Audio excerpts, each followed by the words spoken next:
Baik, Bismillah. Assalamualaikum warahmatullahi wabarakatuh.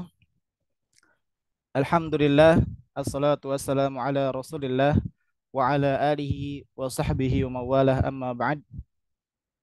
Segala puji bagi Allah Subhanahu wa taala. Salawat serta salam semoga terlimpah bagi Rasulullah sallallahu alaihi wasallam bersama keluarga dan para sahabat beliau radhiyallahu anhum. Taib, ahlan wa sahlan kepada ayah dan ibu yang telah menyempatkan waktunya untuk kita belajar bersama-sama hari ini, mencari ilmu untuk menjadi orang tua yang lebih baik ke depannya insya Allah. Sebelumnya, izinkan saya mengenalkan diri terlebih dahulu. Saya Ari yang insya Allah akan menjadi moderator dalam kelas Zoom pagi ini. Sebelum memulai kelas pagi ini, saya ingin menjelaskan sedikit terkait lembaga kami. Rumah Kucil Rumah Kucil Rumah Kucil sendiri merupakan lembaga non formal yang berfokus pada pendidikan anak usia dini. Selain itu, yang juga masih satu naungan dengan Rumah Kucil, kami juga memiliki lembaga formal untuk jenjang TK dan SD, yaitu Amar bin Dinar. Untuk informasi lebih lanjut, silahkan kunjungi laman Instagram kami di @rumahkrucil dan @amarbindinar. Baik, ayah dan ibu, kelas ini merupakan salah satu rangkaian kelas paket Ramadan Rumah Krucil. Program ini merupakan program khusus Ramadan yang terdiri dari kelas anak dan kelas orang tua via Zoom. Insya Allah di kolom chat nanti akan dikirimkan link absensi yang bisa diisi oleh ayah dan ibu yang baru bergabung hari ini. Link akan berisi data diri yang bisa diisi untuk nantinya admin bisa konfirmasi kembali ke ayah atau ibu yang telah mengisi untuk mengikuti rangkaian kelas orang tua selanjutnya. Baik, kelas orang tua hari ini insya Allah akan bersama dengan Kak Halfil. Beliau adalah seorang psikolog klinis. Insya Allah hari ini akan belajar dengan tema Ayahku Hebat. Nah, Alhamdulillah Kak Hafiz juga sudah bergabung bersama kita. Sebelumnya Anda ingin menyapa Kak Hafiz terlebih dahulu. Assalamualaikum warahmatullahi wabarakatuh Kak Hafiz. Waalaikumsalam warahmatullahi wabarakatuh. Kak Ari Syahri Sopari. Aduh, lengkap nih saya bacanya nih. Masya Iya, Allah. Masya Allah. Bagaimana kabar Kak Hafiz hari ini? Alhamdulillah. Tadi afwan ya Kak Ari agak telat karena memang ada tamu tadi Kak Ari. Nah, alhamdulillah. Nah, Nggak apa-apa Kak Hafiz. Alhamdulillah. Karena Kak Hafiz juga sudah bergabung bersama kita di Zoom ini, kita langsung mulai saja kepada Kak Hafiz. Ana persilahkan. Tafadhol. jazakallah khair Kak Ari yang sudah memandu kegiatan kita pada pagi hari ini. Iya. Alhamdulillah ala kulli hal, dari semua keterlambatan mungkin pada hari ini, pagi ini, saya minta maaf kepada teman-teman semua karena memang ada sedikit yang urgent tadi sebenarnya juga tamu, kita menyebutnya tamu ya karena memang di luar jam praktik sehingga kondisinya memang cukup urgent. Eh, ini juga berhubungan dengan pola asuh ya, Bapak Ibu, Ayah Bunda, Ayah Ibu, Mama Papa, Mami Papi ya. Karena memang case barusan itu anaknya ngancam untuk bunuh diri. Jadi sesuatu yang cukup apa ya, crowded ya barusan. Jadi mohon maaf atas keterlambatan ini. Saya ulangi lagi, Assalamualaikum warahmatullahi wabarakatuh. Alhamdulillah wa syukurillah wa la haula wa la quwata illa billah. Pada pagi hari ini, Allah sudah sempatkan kita untuk bertemu, bersua, bertatap muka di Zoom ini. Insya Allah eh, dengan tema Ayahku Hebat. Ini sebuah tema yang sebenarnya bagi si pembicaranya saja juga menjadi sebuah apa ya, lecutan ya, atau juga mungkin sebagai pengingat atau alarm bagi seorang pembicara bahwa kita berbicara terkait dengan ayahku hebat, apakah si pembicaranya juga sudah hebat di hadapan anak-anaknya? Allahu a'lam. Tentu yang bisa menilai adalah anak-anak kita sendiri. Tapi ini menjadi penguat bagi kita semua, ayah dan bunda. Selanjutnya juga salawat berserta salam kita sanjungkan kepada Nabi besar Muhammad sallallahu alaihi wasallam. Allahumma salli ala Muhammad wa ala ali Muhammad yang insya Allah sampai detik ini atau sampai kapanpun paling tepat untuk kita contoh sehingga suri tauladan yang paling pas untuk kita jadikan panutan hanyalah beliau Nabi besar Muhammad sallallahu alaihi wasallam, termasuk juga dalam pola pengasuhan bagaimana beliau menjadi seorang ayah yang hebat dan tentu satu-satunya yang paling tepat untuk kita contoh, satu-satunya seseorang yang paling tepat untuk kita kagumi, seseorang yang patut kita tauladani hanyalah Nabi kita Muhammad sallallahu alaihi wasallam. Ayah bunda yang insya Allah dirahmati oleh Allah, salam kenal Dari saya, Hafiz A, seorang psikolog klinis dari kota kecil, kota Payakumbuh di Sumatera Barat, Provinsi Sumatera Barat. Hari ini diamanahi untuk membahas sesuatu yang berat nih sama Kak Fajar kemarin nih, Kak Ari. Jadi pada pagi hari ini, sebagaimana yang sudah kita sampaikan di awal, bahwa kita akan bicara terkait ayahku hebat, tentu kita akan lihat bagaimana menjadi seorang ayah yang hebat. Ya. Pagi ini saya minta bantuan dari Kak Ari mungkin untuk share screen. Ayah Bunda, baru kali ini kita ketemu di ruang Zoom mungkin, atau juga sudah pernah mengikuti kelas-kelas saya di kesempatan yang berbeda.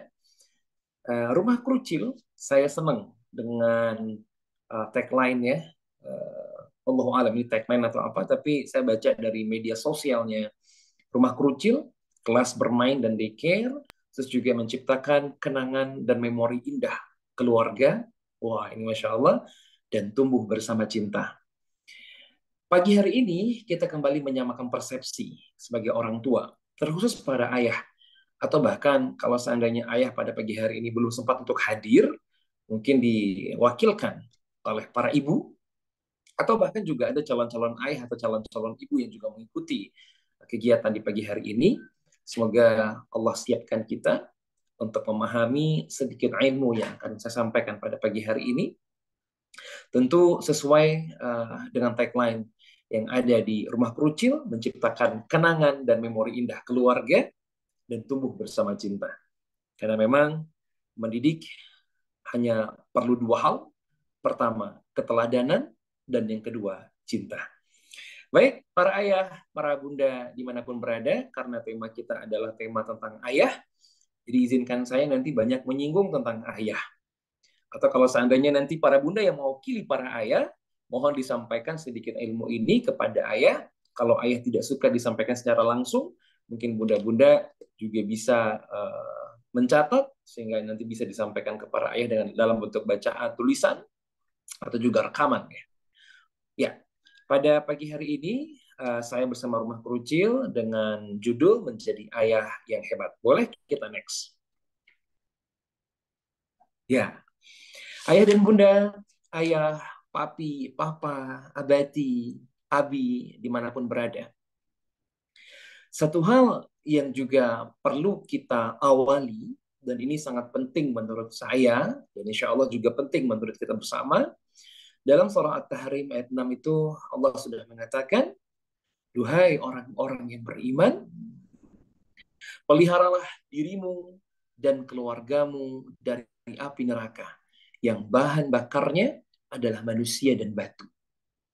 Makna dari surah ini, insya Allah teman-teman sudah memahami kenapa hal ini yang kita awali. Kita masuk ke slide berikutnya. Apabila seseorang telah meninggal dunia, maka seluruh amalnya terputus kecuali hanya 3 yang tak akan terputus. Pertama, sedekah jariah, ilmu yang bermanfaat, dan anak-anak saleh atau salihah yang mendoakan kedua orang tuanya. Hadis riwayat Muslim 1631. Dan insya Allah ayah dan bunda juga dapat memahami hal ini dengan lebih detail. Mari kita masuk ke slide berikutnya, ayah dan bunda.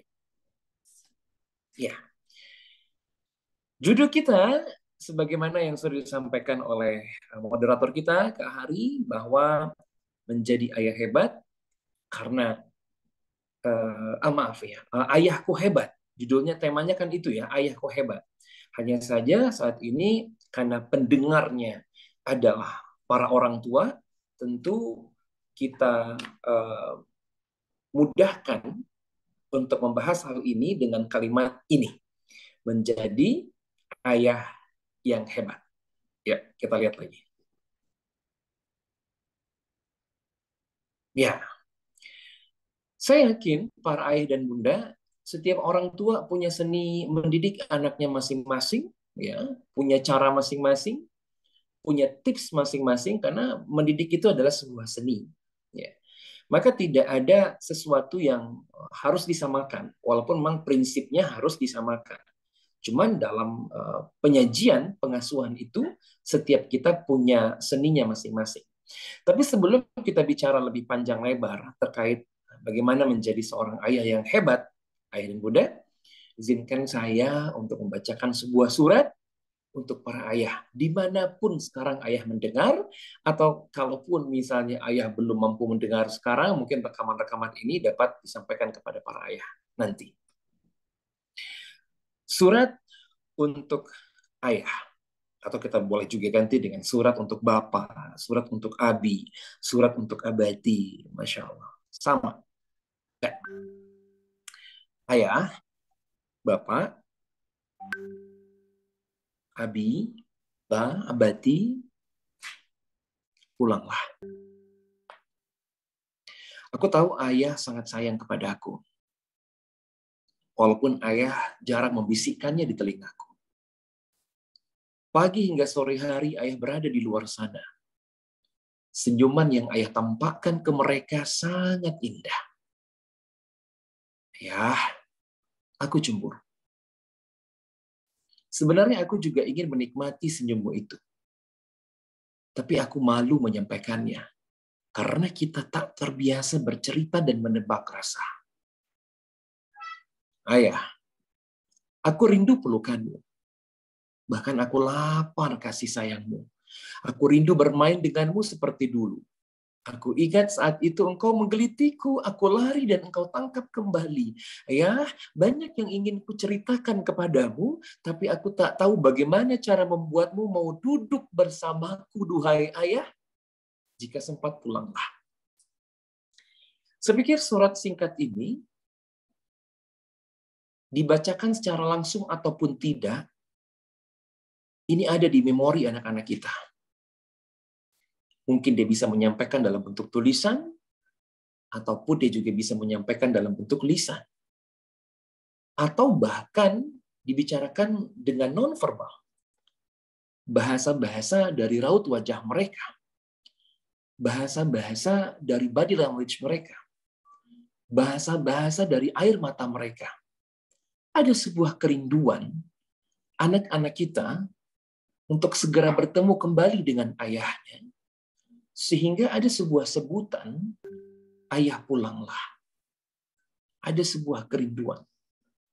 Sayang 1000 kali sayang, banyak ayah-ayah yang telah pulang, tapi baru fisiknya saja, belum dengan jiwanya. Maka duhai ayah, pada hari ini, kita kembali sama-sama menguatkan, karena saya yakin, apapun yang saya sampaikan ini, para ayah sudah sangat mengerti dan paham. Hanya saja, manusia tempatnya lupa. Kita butuh untuk selalu diingatkan dan mengingatkan. Begitupun dengan saya, ketika saya mengingatkan, maka saya juga mengingatkan diri saya sendiri. Yuk, kita masuk ke slide berikutnya. Mohon maaf ayah, kalau hari ini banyak ayah-ayah yang tersinggung. Kalau hari ini banyak ayah-ayah yang tidak nyaman dengan materi ini, tapi percayalah ayah, materi ini hanya sekedar pengingat ya bagi kita, bukan hanya sekedar nasihat, tapi pengingat. Pengingat sesuatu yang kita sudah tahu, tetapi perlu kita ingatkan terus-menerus, karena lagi-lagi manusia tempatnya lupa ya. Ayah, untuk kembali mengingat bahwa bukankah masa kecil anak-anak itu tidak lama ya? Ayah ingat waktu ayah melihat anak-anak kita ini dalam kandungan ibunya, ya mungkin kita melihatnya dari USG ya. Kita melihat bagaimana anak kita bergerak mungkin dalam rahim ibu. Seolah-olah ia menggapai untuk segera memegang ayahnya. Meminta segera untuk dipeluk ayahnya. Dan ternyata waktu yang lebih kurang 9 bulan itu tidak lama ya. Anak brojol, anak lahir. Anak lahir, tiba-tiba seorang bidan mengatakan, atau bidan atau dokter mengatakan kepada ayah, Bapak selamat ya, ini anak Bapak sudah lahir, silakan digendong. Ternyata waktunya pun tidak lama. 2 tahun, 3 tahun, 5 tahun, berlalu begitu saja. Tiba-tiba datang sebuah masa, di mana Anda rindu dengan anak-anak Anda. Menelpon mereka. Nak, bisakah engkau pulang? Lalu anak-anak menjawab, afwan ayah, maaf ayah, tak ada waktu untuk pulang. Tak bisa untuk pulang. Tak mampu untuk pulang. Maka ayah, sadarlah, bukankah masa kecil anak-anak itu tidak lama? Sebuah masa di mana nanti ayah-ayah akan bersalaman dengan salah seorang laki-laki. Aku nikahkan anak kandungku dengan kamu, dengan maharnya seperangkat alat sholat dibayar tunai. Aku terima menikahi anak kandung Bapak dengan maharnya seperangkat alat sholat dibayar tunai. Sah, maka hilanglah semua kebersamaan ayah dengan anak perempuannya. Karena anak perempuan sudah tertumpah kepada seorang laki-laki yang telah bertanggung jawab untuk hidup dunia dan akhiratnya.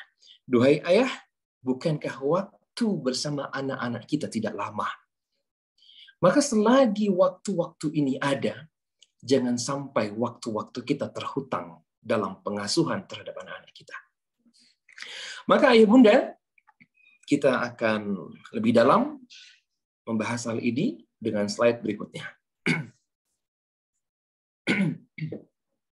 Ya, ayah, bunda, hari ini nih, ketika kita mengaku sebagai ayah yang baik, ayah yang bijak, pertanyaannya, apakah sesuatu yang baik itu juga sudah benar-benar kita lakukan kepada anak-anak kita?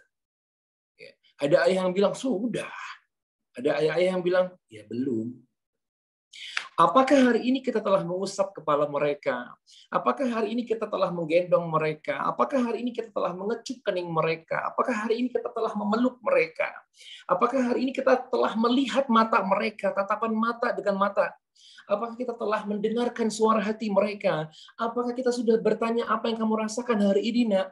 Apakah kita sudah bertanya bagaimana perasaanmu terhadap ayah hari ini, nak? Apakah kita sudah merasakan bagaimana perasaannya hari ini? Tentu pertanyaan ini untuk diri kita masing-masing. Sudahkah Anda juga telah menebak perasaannya hari ini, akhir-akhir ini? Apakah ia benar-benar menyukai Anda atau tidak? Apakah mereka benar-benar menyukai Anda atau tidak? Atau sekedar khawatir kalau ayahnya pergi nanti nggak ada lagi yang beliin coklat. Kalau ayahnya pergi nanti nggak ada lagi yang beliin permen. Just it.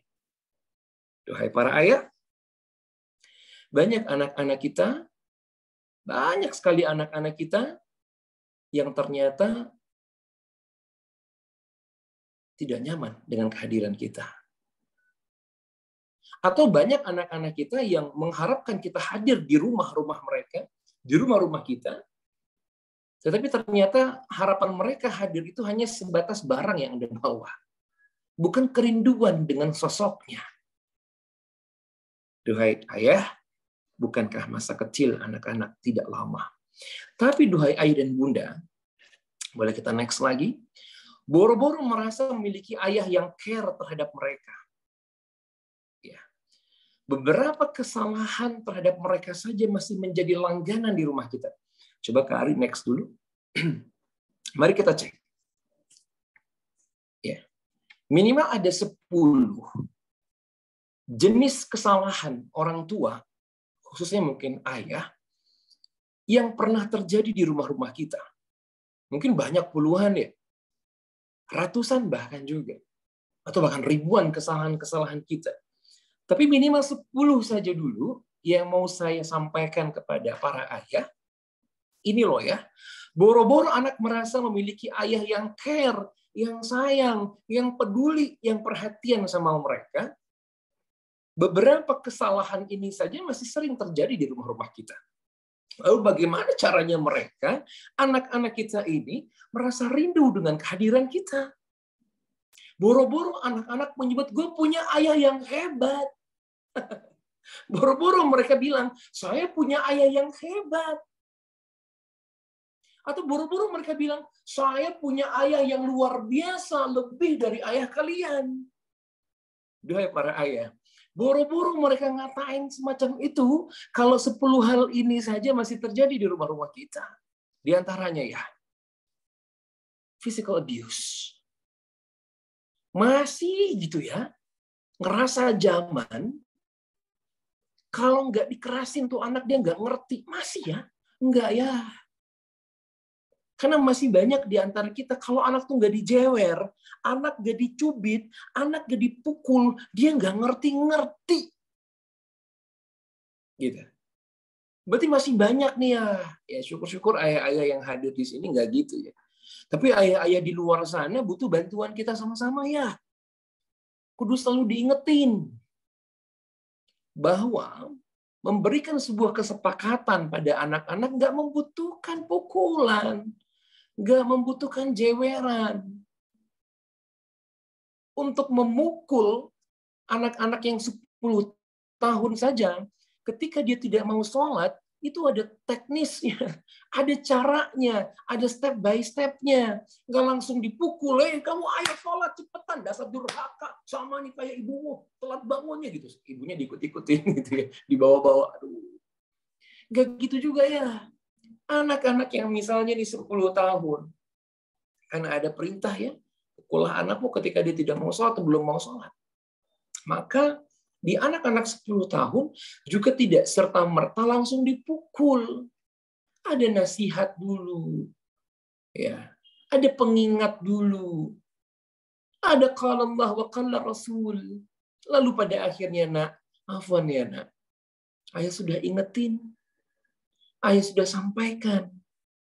Allah dan Rasulullah memerintahkan ayah untuk memukulmu kalau kamu masih belum mau sholat. Atau masih telat sholat. Maaf ya nak, afwan ayah pukul nak. Memukulnya pun ada batasan. Ada caranya, ada tempat-tempatnya. Islam memuliakan. Masya Allah.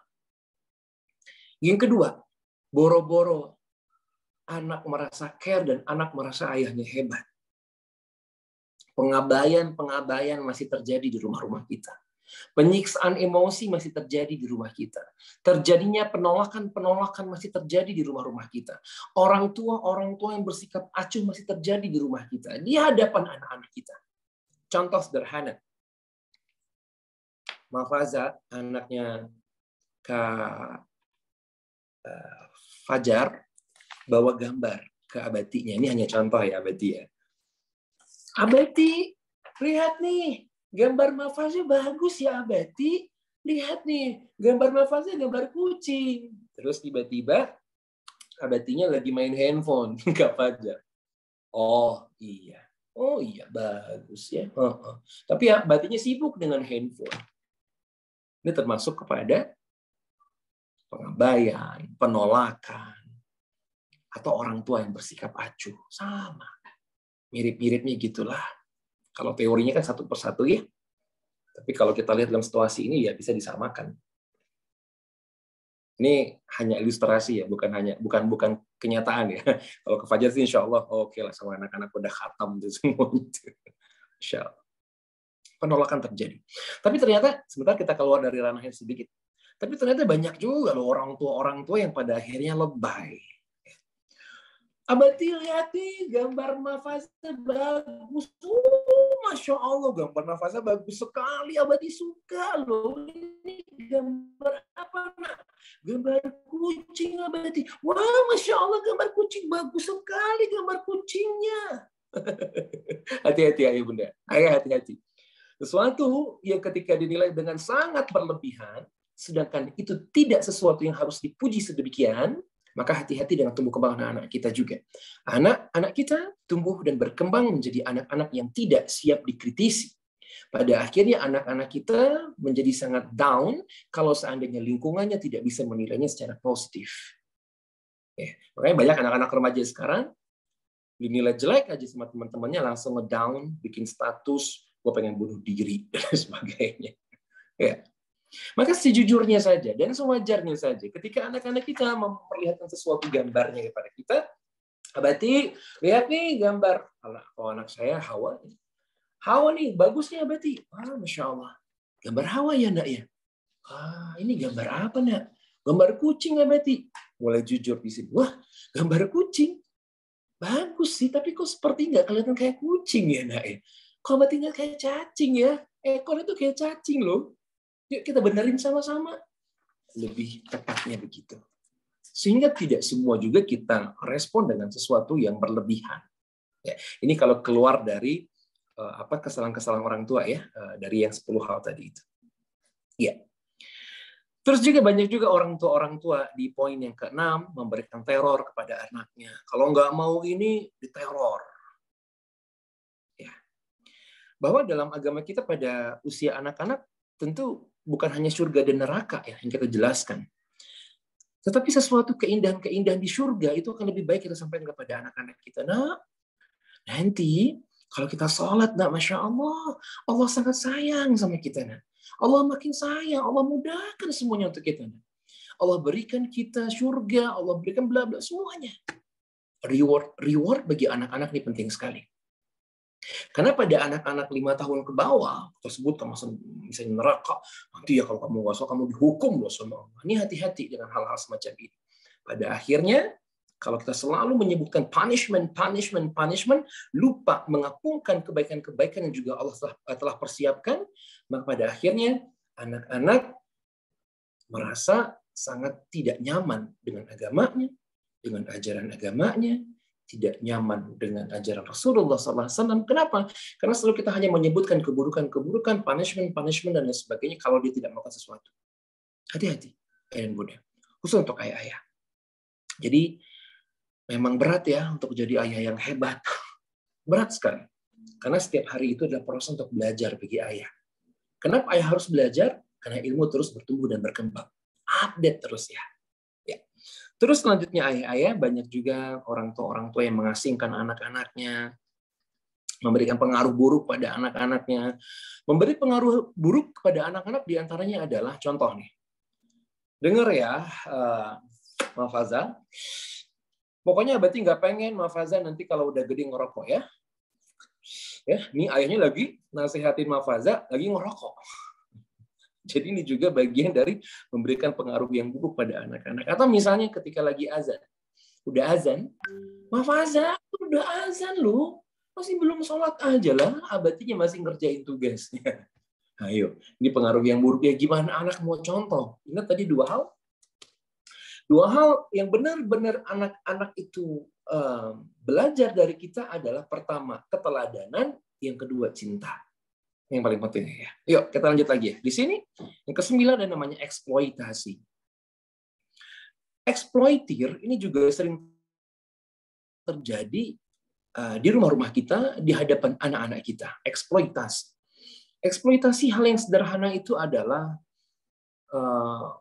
ini hal yang sederhana ya. Masih banyak hal yang lebih berat lagi. Contoh, saking senangnya orang tua sama kecantikan anaknya, semua foto-foto yang diambil oleh orang tua terkait dengan anak-anaknya, saking senangnya punya anak cantik, saking senangnya punya anak gagah dan pinter, gitu ya. Semua sesi-sesi dalam kehidupan anak-anak ini, fase-fasenya dijepret, posting.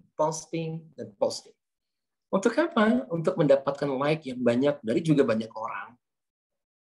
Ini termasuk dalam eksploitasi ya, dan bunda. Kenapa? Ternyata niat kita ngeposting itu juga berhubungan dengan sesuatu yang menghasilkan.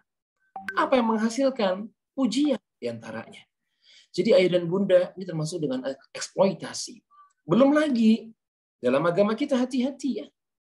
Ini ada simpang siur dalam hal ini, tapi memang banyak para ulama sudah menjelaskan hati-hati dengan engkau posting foto anak-anak kita dan lain sebagainya yang secara berlebihan, apalagi ya mempertontonkan kelucuannya, kecantikannya dan lain sebagainya yang mungkin setiap hari dilakukan dan lain sebagainya. Hati-hati juga dengan beberapa penyakit ya teman-teman sudah paham ya. Wallahu a'lam. Ya. Belum lagi dengan predator pedofilia. Saya punya kasus di klinik saya sendiri. Seorang kakek usia 65 tahun pensiunan. Ya. Jadi didapati oleh seorang anak beliau sendiri yang juga PNS, anaknya seorang guru juga. Ya, beliau ini adalah pensiunan guru. Didapati oleh anak beliau sendiri di dalam sebuah kamar beliau, ya. Ternyata beliau ini sedang, mohon maaf, melakukan onani dengan melihat foto-foto anak-anak yang dia caplok di media sosial, dia ambil, dia gabungkan dalam sebuah folder yang ada di PC-nya, digabungkan dalam itu, difungsikan untuk apa? Ya untuk memenuhi hasrat seksualnya. Ini penyakit-penyakit pedofilia. Maka hati-hati dengan para orang tua yang masih suka untuk mengeksploitir foto anak-anaknya. Jadi hati-hati nih para ayah bunda ya, yang menyengaja tuh ya untuk ngeposting foto-foto semua sisi kehidupan nih, semua fase-fase itu semuanya diposting. Apalagi terkadang ada orang tua yang membuatkan khusus ya media-media sosial untuk anak-anaknya, padahal anak-anaknya belum bisa mengoperasionalkannya. Ya, mungkin saja niat orang tuanya baik untuk nyimpen data, nyimpen foto di media sosial, walaupun itu juga akun-akun kayak syukur kalau insya Allah kalau akunnya akun-akun yang tertutup ya untuk privacy. Tapi ya sayang aja kalau ada akun-akun yang terbuka dan semua tumbuh kembang anak-anaknya dilihat oleh banyak orang. Ini rasanya juga tidak tepat ya. Ya. Atau bahkan yang lebih parah nih ayah dan bunda, ayah-ayah, ya, terjadinya pelecehan seksual atau sexual abuse di rumah-rumah kita, di rumah-rumah tetangga kita, atau ya di rumah-rumah saudara kita dan lain sebagainya. Sexual abuse ternyata dalam riset itu pelakunya adalah bukan orang asing, tapi orang-orang terdekat dari anak-anak kita sendiri. Bisa ayahnya, bisa ayah sambungnya, bisa pamannya, bisa kakak laki-lakinya, bisa kakeknya, dan lain sebagainya. Case ini bermunculan seperti cendawan tumbuh. Atau bahkan seperti snowball. Seperti bola salju misalnya. Dia kecil di atas, menggelinding ke bawah, makin gede, makin gede, makin gede, makin banyak case ini sekarang. Makin banyak. Jadi, sexual abuse juga sekarang lagi banyak terjadi. Kenapa biasa terjadi? Banyak hal. Di antaranya, keterlibatan ayah yang terlalu dalam mengasuh anak-anak perempuannya. Ya. Tidak ada kesalahan ketika ayah dalam mengasuh anak-anak perempuannya. Tetapi, selagi anak-anak perempuan bisa dimandiin oleh ibunya, ini anak-anak batita kita ya, biasanya kan masih dimandiin. Selagi ibu masih bisa memandikan, maka lebih baik dimandikan oleh ibunya. Ya, selagi bisa dimandikan oleh ibunya. Tapi kalau memang sudah tidak bisa dimandikan oleh ibu, mungkin ibu sakit dan lain sebagainya, maka sesekali tuh ayah juga boleh memandikan anak perempuan kita. Ya, karena saya juga lagi-lagi punya case. Ini bukan untuk mengeneralisir, tidak untuk semua hal, tidak semua kasus. Tapi kasus yang sudah masuk ke klinik saya, pada umumnya biasanya terjadi pada orang-orang atau ayah-ayah yang memang punya kesempatan untuk melakukan hal-hal ini kepada anak-anaknya. Di antaranya beberapa case yang sudah kami dapati, ayah-ayah yang setelah memandikan anaknya atau nyebokin anak-anaknya, muncul beberapa rangsangan secara seksual. Ya, ini juga berhubungan dengan mungkin ketidakadaan peran istri yang mungkin memberikan hak dan kewajiban ya kepada suaminya yang tidak diberikan, pada akhirnya terjadi hal-hal yang tidak diinginkan. Jadi hal semacam ini lebih baik dari sekarang harus kita wanti-wanti ya untuk diri kita masing-masing. Selanjutnya, ayah dan bunda, dan khususnya ayah, sudah saatnya ayah tersinggung. Next. Ya. Oh, jangan-jangan Kak Ari juga ikut tersinggung nih. Agak lambat nih pertukaran slide-nya. Ya. Kita masuk ke sini, ayah dan bunda. Sudah saatnya kita tersinggung, terkhusus untuk diri saya sendiri. Ya. Apa yang sebenarnya ayah harapkan dari anak-anak ayah? Menjadi seperti apa yang Anda inginkan, yang ayah inginkan? Ya. Terkadang, banyak ayah-ayah yang terlalu sibuk dengan cita-citanya, sehingga anak-anaknya juga harus menjadi seperti yang ayah inginkan, atau yang ayah cita-citakan. Pada akhirnya, sesuatu yang sebenarnya anak-anak kita punya soft skill, atau mereka punya kelebihan, ya. Lalu, karena ayahnya memiliki sebuah keinginan yang tertunda, atau cita-cita yang tertunda, atau sesuatu pencapaian yang tertunda, pada akhirnya anak-anak tetap mau tidak mau harus ngikutin apa yang ayahnya mau. Jadi ini hati-hati para ayah. Ini ketersinggungan untuk kita sama-sama. Banyak orang tua yang menginginkan anak-anaknya jadi dokter. Padahal kalau semua anak-anak jadi dokter, siapa yang jadi pasiennya? Kalau semua anak-anak harus jadi guru, siapa jadi siswanya? Kalau semua anak-anak harus jadi ulama, siapa yang akan jadi thalabatul ilmi? Jadi penuntut ilmunya. Ya. Kalau semua anak-anak harus jadi Kak Fajar, ya siapa akan menjadi humas krucilnya? Maaf ya, siapa yang akan menjadi krucil-krucilnya gitu ya? Kalau semuanya jadi Kak Ari, ya siapa yang akan menjadi pendengarnya gitu? Masya Allah. Jadi ayah, anak-anak kita itu punya multiple intelligence. Anak-anak kita itu punya kecerdasan yang majemuk. Dan tidak semua anak-anak harus juara satu. Kalau semua anak-anak juara satu, nggak akan mungkin. Karena anak-anak juara satu, karena ada anak-anak juara 30. Gitu. Jadi kita juga terkadang juga harus bilang terima kasih sama anak-anak kita yang juara 30. Makasih ya, Nak. Karena teman kamu juara satu. Gitu. Harus juga, teman-teman. Jadi ada kebersyukuran nih dari orang tua. Jadi gini loh, ayah dan bunda. Ayah, jadi nggak semua anak harus menjadi sesuatu yang menurut kita besar. Padahal ada kemampuan-kemampuan yang lain yang mungkin belum tampak, tapi tak pernah dia berdaya dengan hal itu. Tak pernah diasah. Pada akhirnya banyak anak-anak yang juara karena terpaksa, tapi setelah dia dewasa, juaranya nggak perlu. Nggak ada gunanya. Kenapa? Juara untuk ayahnya, bukan untuk dirinya sendiri. Bukan kemauannya. Ya, tapi syukur-syukur kalau ada anak-anak kita yang mau dengan kemampuannya sendiri, dia bisa juara, ini Masya Allah, luar biasa. Ya, yang anugerah dari Allah Subhanahu wa Ta'ala. Kemudahan dari Allah Subhanahu wa Ta'ala. Ya. Selanjutnya para ayah, ini pertanyaan ini untuk para ayah, atau mungkin kalau tidak hadir ayahnya, mungkin juga boleh para bunda yang memberikan jawabannya ya. Silakan kolom chatnya dibuka dulu. Pertanyaannya singkat ya. Siapa yang harusnya mengasuh anak-anak kita? Silakan ayah bunda boleh bantu jawab di ini di ruang chat kita. Siapa yang harusnya mengasuh anak-anak kita? Ayah atau ibunya? Boleh nih, ayah dan bunda. Atau juga boleh raise hand kalau mau. Atau saya tunjuk aja nih kayaknya. Karena biasanya kalau ditunjuk tuh takutnya pada tafakur semua. Kayak bener-bener, oh Masya Allah, Kak Bina, bener nih Kak Putria, Bunda, bener gak nih dua-duanya? Kalau pertanyaannya ayah atau ibu, siapa kira-kira yang mendidik atau ngasuh anak-anaknya? Ayah atau ibu? Coba. Kalau pertanyaannya nih, ada dua pilihan. Ayah apa ibu nih? Kak Bina sama Kak Putria. Ibu Putria, ayah. Oh Masya Allah, ayah. Tuh langsung ayah diserang. Masya Allah. Bener kan? Banyak kan yang sekarang, saya bilang tadi, ayah bakal banyak tersinggung sekarang ya.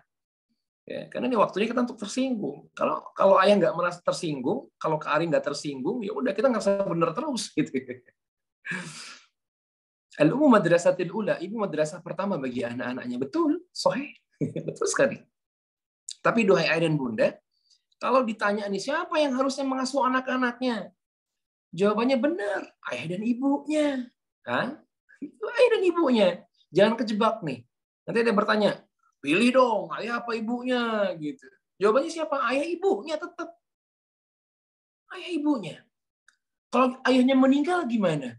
Ayahnya jauh gimana? Tetap. Kalau ayahnya meninggal udah nggak ada gimana? Tetap. Gimana caranya?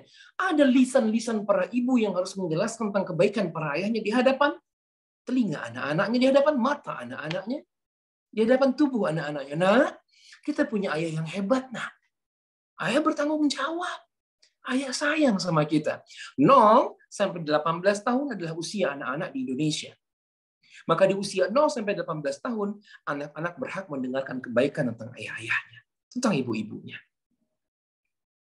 Seburuk apapun para ayahnya, karena kita menginginkan tumbuh kembangnya sehat, biologi, psikologi, sosial, dan spiritualnya, maka sebutkanlah kebaikan-kebaikan ayahnya, walaupun rasanya gigi kita tuh rapat untuk menyampaikannya. Iya nak, ayah itu sangat baik nak. Masya Allah. Tapi pasti ada kebaikan-kebaikan ayah yang juga sebenarnya anak-anak bisa mendengarkan itu dari lisan-lisan ibunya. Kalau mungkin ayah-ayahnya sudah tiada. Kalau ayah-ayah yang jauh bagaimana ya? Ayah-ayah juga bisa telepon, via chat, Zoom juga ada, banyak caranya ya. Jadi sekarang sih Nggak ada waktu yang kecil ya, nggak ada waktu yang singkat, nggak ada waktu yang pendek sebenarnya. Panjang waktu untuk tetap berkontak dengan anak-anak kita. Walaupun pada dasar saya bilang tidak panjang waktu untuk mengasuh anak-anak kita. Tapi untuk berkomunikasi dengan mereka sangat panjang waktu. Sangat tersedia banyak waktu. Ya. Kita lanjut lagi, duhai ayah dan bunda. Jadi kalau ditanya siapa yang harusnya mengasuh, ya dua-duanya. Ya. Tapi kalau dipaksa nih, ayah apa ibunya nih? Siapa nih kira-kira kalau dipaksa? Ayah apa ibunya? Kira-kira siapa nih? Ayah bunda? Ayah apa ibunya nih? Yang harus ngasuh. Anak-anaknya boleh nih. Pada takut nih. Ngecat jadinya pada akhirnya. Takut salah lagi nih, Masya Allah. Intinya mau dipaksa gimana pun, ayah ibunya tetap harus sama-sama mengasuh. Nggak bisa terlepas dari itu. Ya. Lanjut lagi di sini. Kalau ditanya berapa jam kebersamaan anak dengan keluarga kita, ya berarti kalau ditanya berapa jam kebersamaan kita, idealnya kan 24 jam. Tapi kan nggak mungkin 24 jam ya. Ada namanya kuantitatif, ada kualitatif. Ada kuantitas, ada kualitas. Ketika kuantitas tidak terpenuhi selama 24 jam, maka kualitaslah yang harus kita sempurnakan. Ketika ayah dan ibu tidak mampu hadir, ya khususnya ayah nggak mungkin hadir 24 jam, jangankan 24 jam deh. 8 jam aja mungkin ayah nggak punya waktu bersama anak-anak, karena nyampe di rumah ayah juga tidur, capek, ya, ngantuk. Maka ayah, kita nggak perlu lagi berarti dengan kuantitas, karena ayah juga harus bekerja, ayah juga harus berjihad di luar sana, kan gitu ya. Tapi ketika kuantitas terhutang, maka tunaikan dengan kualitas. Apa makna kualitas?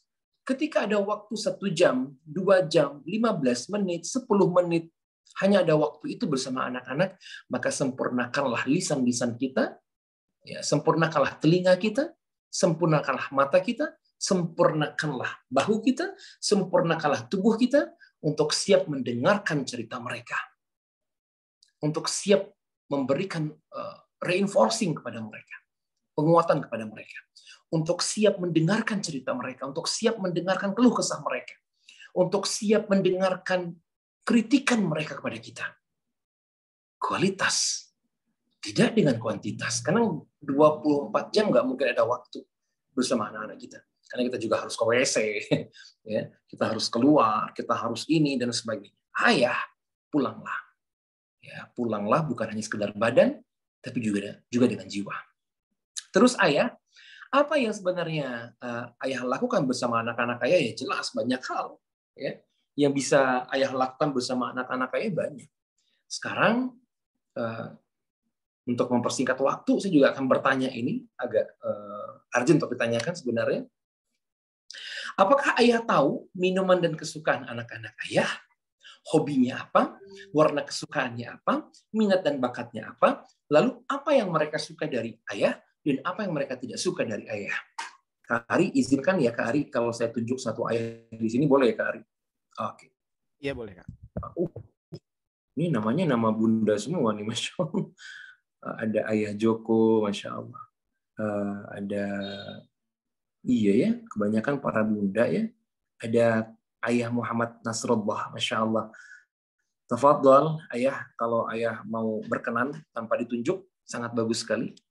Kira-kira ayah tahu nggak ya, apa hobinya anak-anak ayah? Apa kesukaan makanan dan minuman anak-anak ayah? Apa warna kesukaan anak-anak ayah? Apa yang dia suka dari ayah? Apa yang dia tidak suka dari ayah? Yuk ya, acung tangan ya. Silakan ya. Ada kira-kira ayah yang mau bantu jawab? Assalamualaikum warahmatullahi wabarakatuh. Waalaikumsalam warahmatullahi wabarakatuh. Terima kasih kesempatannya. Ya sebenarnya saya juga masih belajar lah ya, belajar parenting, terus juga sering diingatkan oleh istri saya bahwa ya sebenarnya tuh membutuhkan dua peran ya, baik dari ayah maupun ibu untuk bisa mendukung tumbuh kembangnya anak itu. Nah, balik lagi tadi untuk pertanyaan makanan minuman ya. Nah, kalau makanan sih kayaknya anak saya tuh suka yang asin-asin ya. Jadi suka yang asin. Kalau minuman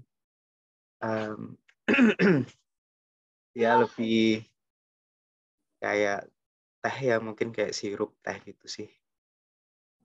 Kalau hobinya sekarang karena anak saya masih 2 tahun ya, 2 tahun lebih dikit, 2 tahun 3 bulan. Hobinya loncat-loncat sih kali ya. Hobinya loncat-loncat di kasur kalau mau tidur, hobinya aktif sekali sih anak saya. Terus kalau dia suka sekali sama ini mainan-mainan yang hubungannya sama kayak ekskavator, kayak alat-alat berat itu dia suka Berarti lihat ini kereta. laki-laki ya? Ayah ya, Ya laki-laki. laki-laki Pak, laki-laki. Kalau yang nggak suka apa ya? Dia tuh sering ini ya, agak risihan. Jadi kalau misalkan sendalnya kotor atau ada kakinya yang nginjak nasi, nah dia kayaknya biasanya risihan sih. Itu sih Pak. Baik. Kalau boleh sharing dikit tadi. Oke, terima kasih. Assalamualaikum. Waalaikumsalam warahmatullahi wabarakatuh. Ini dengan ayah siapa ya tadi ya? Belum kenalan. Nasrul, Muhammad Nasrullah. Masya Allah. Ayah dari Ananda, siapa namanya? Andanya Anka namanya. Siapa? Anka. Masya Allah. Ya, sayang ya Anka belum bisa dikonfirmasi nih. Kalau seandainya Anka udah bisa dikonfirmasi, saya akan tanya, bener nggak? Kata ayah tadi kamu suka makan yang asin. Wah, ini bener nggak? Kata ayah kamu suka minum teh, gitu ya. Bener nggak hobi kamu suka loncat-loncat? Jangan-jangan ayah yang suka loncat-loncat di kasur. Jadi nih, ya, berarti kita belum bisa tanyakan ya ke si Anka ya. Tapi masya Allah. Tapi ada hal yang menarik nih ayah dari pernyataan ayah yang terakhir ya.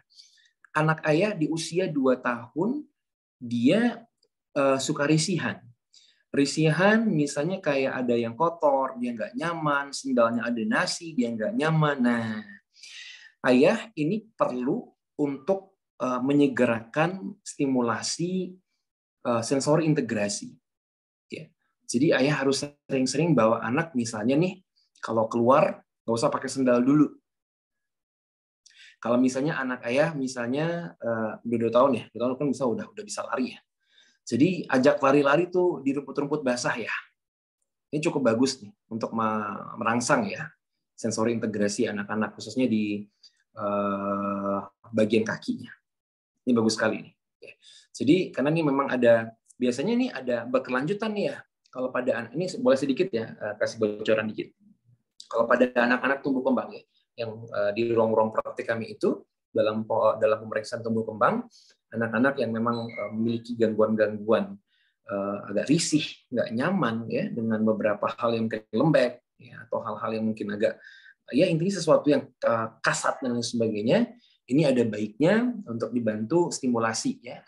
Kita tuh dengan rasa-rasaan yang memang bisa menginjak seperti kayak rumput-rumput basah dan sebagainya, bisa kita lakukan, atau bahkan menginjak pasir juga bagus, atau bahkan ayah juga bisa bikin seperti kayak adonan tepung ya, itu bisa kita bikin, atau bukan kalau yang gampang sekarang kita beli itu kayak plastisin ya. Nah itu ayah bikin kecil-kecil, bulat-bulat, itu anak-anak nginjak ya, nginjak itu boleh ya, tapi tempat yang bersih ya, tempat yang bersih. Wallahu a'lam. Tapi ya bagus nih ayah, berarti sudah sangat mengenal apa yang anak-anaknya suka. Kalau ibunya tahu nggak ya apa yang ibunya suka? Jangan sampai nanti ayahnya terlalu fokus sama anak-anak tapi lupa sama ibunya ya. Tapi jangan sama ibu orang juga ya, ibunya Anka aja ya. Baik, kita masuk lagi ke slide berikutnya. Makasih ya ayah Anka. Ya.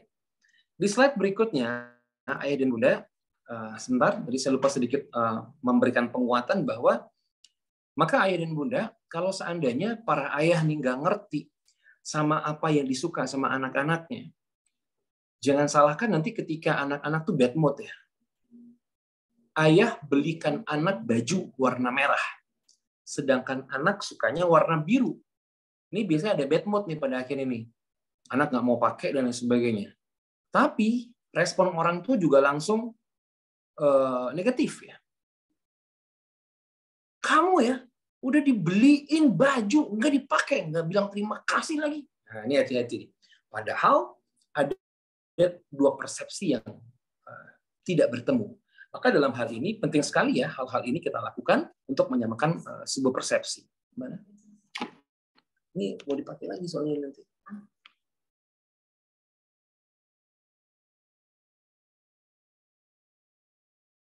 Ya, kita lanjut lagi. Nanti ke sini lagi, balik lagi. Terus juga ini akan bersambungan kepada usia-usia remajanya nanti para ayah. Kalaulah misalnya ayah-ayah nggak mengenal apa yang benar-benar anak suka dari ayah dan anak-anak yang tidak suka dari ayah, perilaku itu terus ayah lakukan, lalu anak tidak diberikan kesempatan untuk menyuarakan apa yang dia pikirkan, apa yang dia rasakan, maka tentu ini akan menjadi sebuah gunung es ya. Lama-kelamaan nanti dia akan meledak, ya, dia besar di bawah, pada akhirnya seperti bom waktu. Dia meledak, pada akhirnya anak merasa kita nggak paham dengan apa yang dia rasakan. Jadi ini penting sekali, dari kecil-kecil ini kita butuh waktu untuk diskusi terus ya, menanyakan apa yang dia suka dari kita dan apa yang dia tidak suka dari kita juga. Ya, oke. Be best friend, father for children. Kenapa ayah sangat penting menjalin kedekatan dengan anak-anaknya? Jelas karena anak butuh rasa aman dari seorang ayah, butuh rasa nyaman dari seorang ayah, butuh diperhatikan, butuh didengarkan, butuh ditebak, dan butuh diawasi oleh figur-figur yang kuat dan tegap, dan itu adalah ayahnya. Seorang ayah membangun kedekatan dan menjadi teman baik bagi anak-anaknya adalah sebuah gerbang untuk membimbing mereka menghadapi sebuah tantangan dan juga untuk meraih tujuan. Kalaulah ayah-ayah tidak dekat dengan anak-anaknya, tentu anak-anak juga merasa gamang dalam tumbuh dan kembangnya. Mari kita lihat fakta-faktanya, duhai para ayah. Faktanya, duhai ayah, kita next. Faktanya banyak, tapi ini diantaranya saja. Tali kasih anak dengan orang tuanya mulai lapuk, berjarak, dan merasa janggal. Hingga anak kehilangan arahnya. Anak tidak tahu mau bertanya kepada siapa. Kalaulah para ayah tak membiasakan bicara dengan anak-anaknya dari kecil, lalu anak-anaknya tumbuh menjadi seorang remaja, berkembang menjadi seorang remaja, tibalah sebuah masa di mana anak-anak laki-lakinya mimpi basah, tapi anak-anaknya tidak tahu ini apa dan lain sebagainya. Lalu bagaimana ayah bertanya kalau tidak terbiasa mengucap rasa? Apakah anak-anak harus bercerita kepada ibunya saja sedangkan ibunya tidak memiliki ilmu tentang hal itu? Ibunya tidak pernah mengalami hal-hal itu. Maka duhai para ayah, sesuatu hal yang juga harus kita garis bawahi. Ya, kalau ayah tidak biasakan cerita dari awal dengan anak-anak kecil kita sampai ia remaja dan lain sebagainya, saya khawatir ayah-ayah tidak dapat mendeteksi sejak awal bagaimana masalah orientasi seksualnya di antaranya. Karena ayah-ayah akan akan nggak nyaman kalau bertanya pada anak-anak putranya. Atau anak putranya juga tidak nyaman ketika ayahnya bertanya. Secara tiba-tiba, "Nak, udah mimpi basah apa belum?" Loh, kalau ayahnya tidak terbiasa bicara, tidak terbiasa bercerita sejak kecil, bertanya hal ini adalah sesuatu yang sangat-sangat tidak wajar bagi anak-anak. Gitu.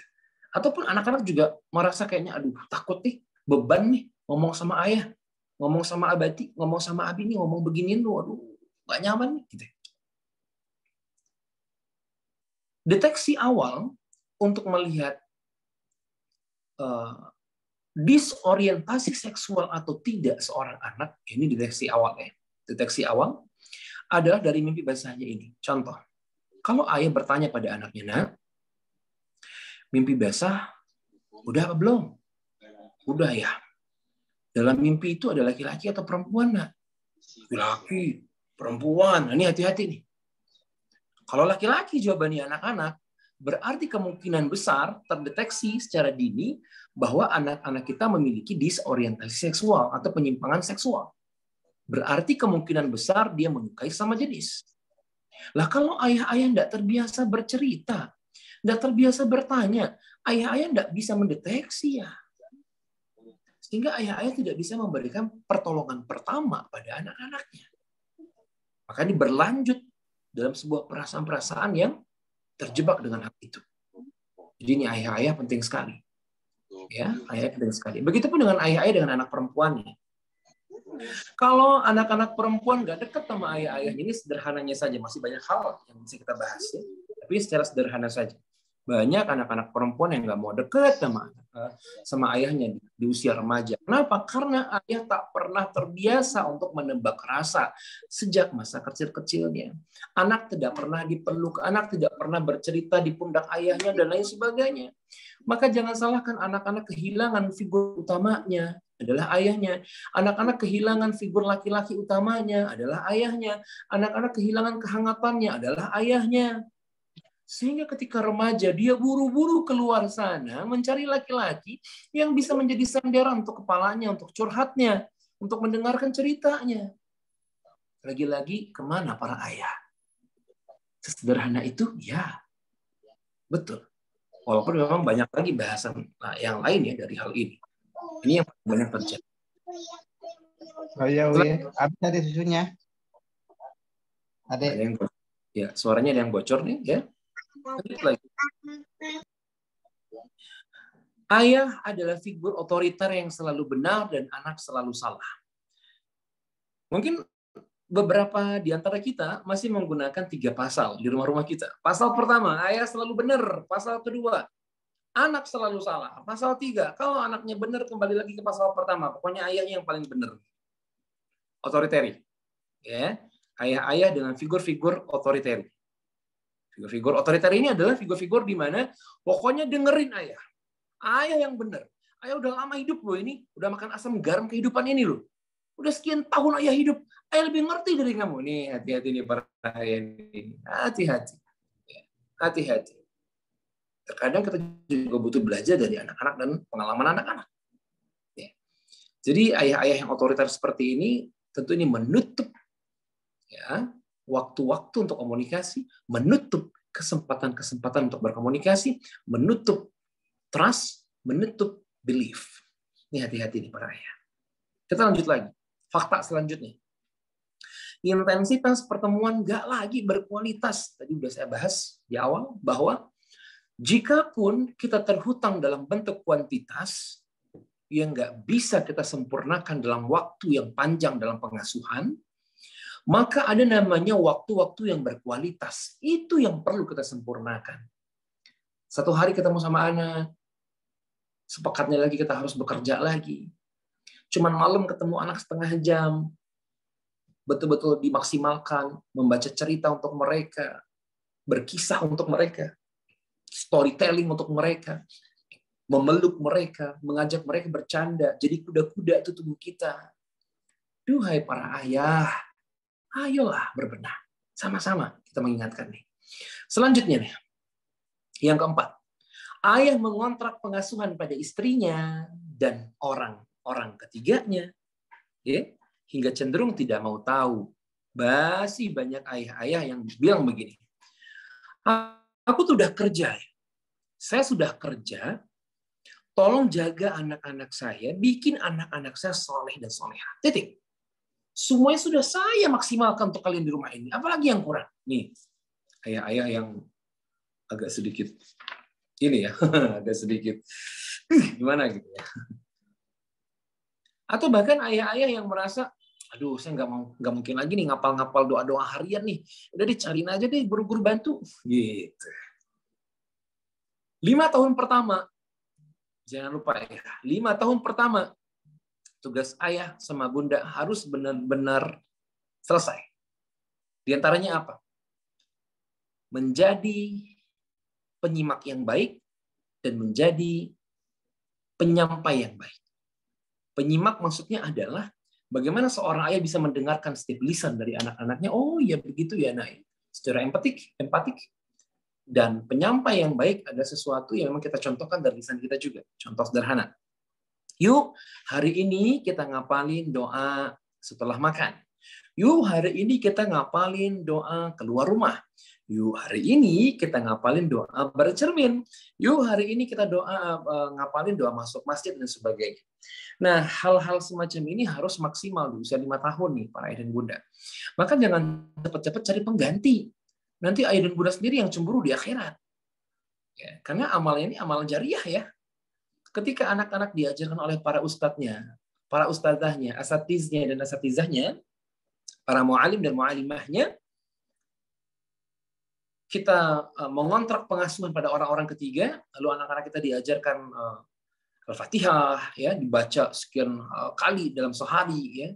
Lalu jangan salahkan kalau seandainya bacaan-bacaan mereka itu menjadi amalan kebaikan bagi mereka dan orang-orang yang mengajarkannya saja, bukan kepada Anda.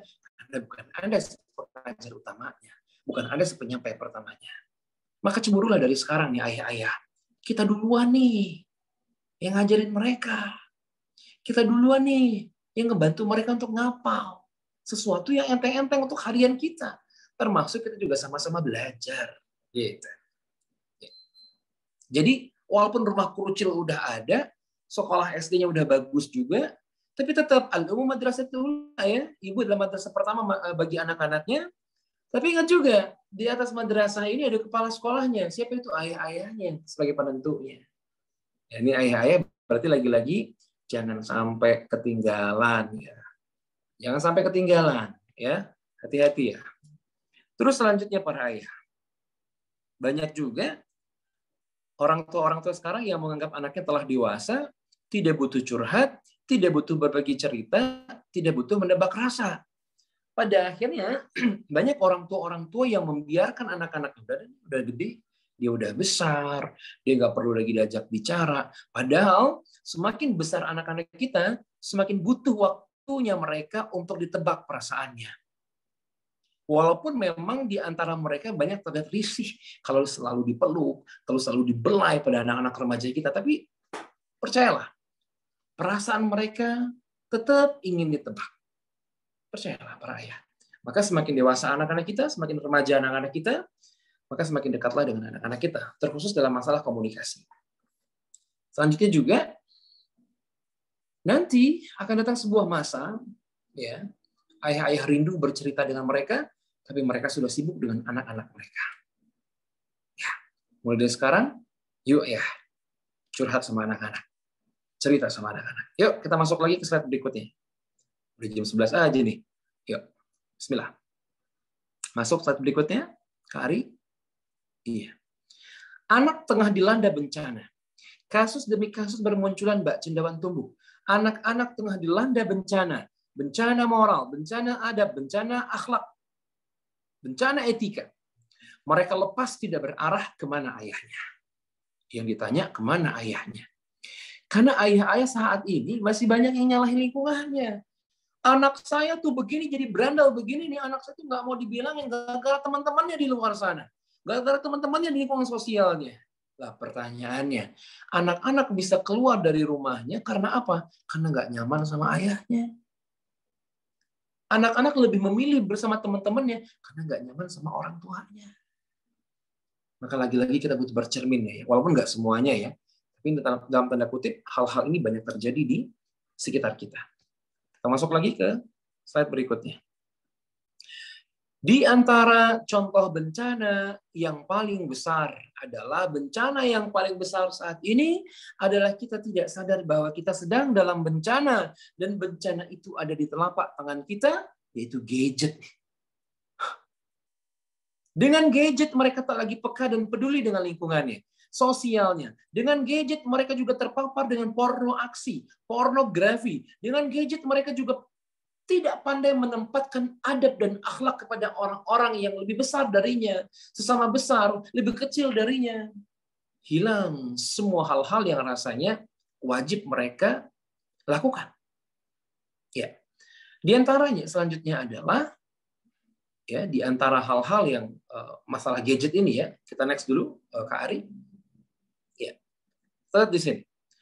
Peran orang tua atau ayah saat ini tergantikan oleh TV, tergantikan oleh games, tergantikan oleh gadget dan media sosial lainnya. Ayah masih menyempurnakan media sosial sebagai wadah untuk tempat belajar yang paling tepat bagi anak-anaknya. Udahlah nggak apa-apa, saya kan miskin ilmu, lebih baik dia belajar aja tuh dari Google tuh banyak tuh. Ya, ini artinya apa? Tanya Google aja deh, ya nggak ngerti. Padahal kalau saja ayah-ayah tuh mau cemburu ya, ayah bisa bilang, ya udah bentar ya nak, ayah belajar dulu, ayah pelajari dulu, ayah cari tahu dulu apa artinya. Walaupun ayah juga akan lihat Google, walaupun ayah juga akan tanya sama ustadznya dulu. Nggak apa-apa, daripada anak duluan sehingga anak tidak ada tempat bergantung pada ayahnya. Kita membutuhkan anak-anak memiliki tempat bercerita atau tempat bertanya yang tepat adalah ayahnya. Ya. Banyak ayah-ayah yang pada akhirnya memasrahkan anak dengan lengah ya untuk media sosialnya, ya, dengan gadget-gadget mereka. Ayah hari ini nggak mau repot. Ayah hari ini tidak mau lelah sudah lelah ya. Ayah hari ini nggak mau lelah menjawab pertanyaan dari anak-anaknya. Gitu. Ayah hari ini berlomba-lomba menitipkan anak-anaknya pada media-media yang tidak bertanggung jawab. Ayah hari ini tak pandai tegas mengatakan tidak ketika anak-anaknya pinjam handphone. Kalau ada yang bertanya ini begini, gimana sih cara anak-anak agar dia bisa terlepas dari addiction games atau addiction gadget atau kecanduan gadget? Maka pertanyaan ini kembali saya sampaikan, Anda siapanya anak-anak? Dia bilang, ya saya ayahnya. Bukankah ayah punya caranya sendiri untuk mengambil HP itu? Ya saya nggak tega. Bukankah ayah harus tega untuk melatih kebaikan pada anak-anaknya? Malah ayah tidak tega harusnya kalau ngelihat anak-anaknya bertumbuh dan berkembang tidak benar di kemudian hari gara-gara handphonenya. Ketimbang anak-anak nangis saat ini lalu ayah tega ngelihat anak-anaknya nangis demi kebaikannya. Gitu. Lagi-lagi ayah entah kemana dalam hal ini. Insya Allah kalau ayah-ayah di sini, insya Allah kita benar-benar siap ya, ya. Insya Allah. Jangan sekedar melarangnya juga ya, tapi berikan juga mereka alasan yang masuk akal. Maka duduklah bersama mereka untuk memberikan sebuah nasihat. Ya. Jangan sampai ketika ayah depan laptop nasihatin anak yang lagi di ujung sana. Nggak bisa. Duduk sama tinggi, berdiri sama tinggi, duduk sama rendah. Sampaikan tuh. Gini loh, nak. Ayah kemarin baca sebuah penelitian, sayang. Dalam penelitian ini bla bla itu dijelasin. Maka penting komunikasi ya. Penting komunikasi. Kamu nggak tahu ya kemarin tuh ada di berita loh, sakit mata loh nanti loh. Nggak penting lagi bagi anak-anak dengan hal semacam itu. Ada komunikasi yang jelas, ya. Mata dengan mata. Rasa dengan rasa. Ya. Kita lanjut lagi. Namun sayangnya, 1000 kali sayang, ayahnya ternyata yang masih terjebak di dalam bencana itu sendiri. Ayahnya yang sibuk berselancar di media sosial sehingga merampas waktu bersama anak-anaknya. Anak tidak lagi peka, tidak lagi diajak bercerita. Ya. Anak tidak lagi diajak berpendapat. Berapa banyak kemesraan yang ayah tampilkan di media sosial bersama anak-anak dan keluarganya. Sesungguhnya hal itu kebanyakannya hanya untuk mendapatkan like saja. Banyak ya, banyak sekali. Banyak sekali. Maka duhai para ayah, kita perlu untuk sama-sama selalu untuk mengingatkan. Ya, kita lanjut lagi. Jadi ternyata banyaknya kesalahan ini di ayahnya juga ya, karena ayahnya masih banyak berselancar di media sosial sehingga merampas waktu bersama anak-anaknya. Anak terkena bencana kematian figur, duhai ayah, ini bencana selanjutnya. Berayah ada, berayah ia tiada. Apa makna? Dia punya ayah tapi seperti tak punya ayah. Ayah tidak terlibat dalam pengasuhan. Kesibukan ayah bekerja, mengejar target, tuntutan hidup yang hedonism. Udah punya Alphard 1, udah punya Pajero 1, udah punya Fortune 1.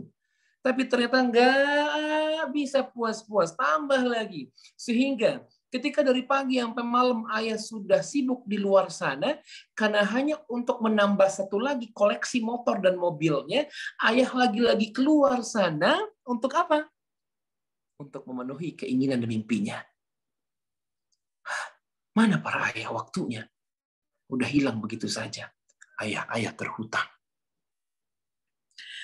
Ayah tidak lagi menjadi cinta pertama bagi anak-anak perempuannya. Ayah lupa menjadikan pundaknya untuk sandaran pertama bagi anak-anak perempuannya. Sini sayang. Sini peluk sama ayah. Ayah sibuk di luar sana dengan dalih mencari uang untuk keluarga. Padahal sebenarnya yang dicari anak-anak itu bukan uang ayahnya, tapi kedekatan bersama ayah-ayahnya. Ya ini di samping setelah semua kewajiban sudah selesai ya. Setelah kewajiban sudah selesai, maka segeralah pulang ya. Segeralah pulang. Temui mereka. Ya. Ayah selalu menunjukkan amarahnya, bertengkar dengan ibu, hingga menjadikan anak dan remajanya sebagai tumbal emosionalnya. Lalu bagaimana cara anak bilang, ayahku hebat? Yuk, next lagi, berikutnya. Untuk suami, ini para ayah nih, semoga para ibu senang dengan ini ya. Ayah dari anak-anaknya, duhai untuk suami, ya. Untuk mau suami, duhai ayah dari anak-anaknya. Sedikit aja sih, ini sedikit aja ya. Jika kita masih merasa bahwa semua urusan bersama anak-anak di rumah merupakan tanggung jawab istri saja, maka sesekali tengoklah istrimu yang berbaring penat karena tak ada waktu baginya untuk istirahat. Kanan, masak. Kiri, nyapu. Kaki kanan nih, ngepel. Kaki kiri, untuk nendang anaknya yang nggak mau diatur. Berat sih tugas ibu sebenarnya. Berat sekali. Maka para ayah, ayo bantu meringankan tugas para istri di rumah. Ini para istri ini senang-senang nih dengar ini. Yuk kita lanjut lagi. Anak terkena bencana miskin ilmu agama. Duhai para ayah, kita jelas, kita paham, terus kita juga memaknai bahwa agama tentu sangatlah penting dalam membentuk jiwa, karakter, dan juga pribadi ya anak-anak kita untuk beradab dan berakhlak.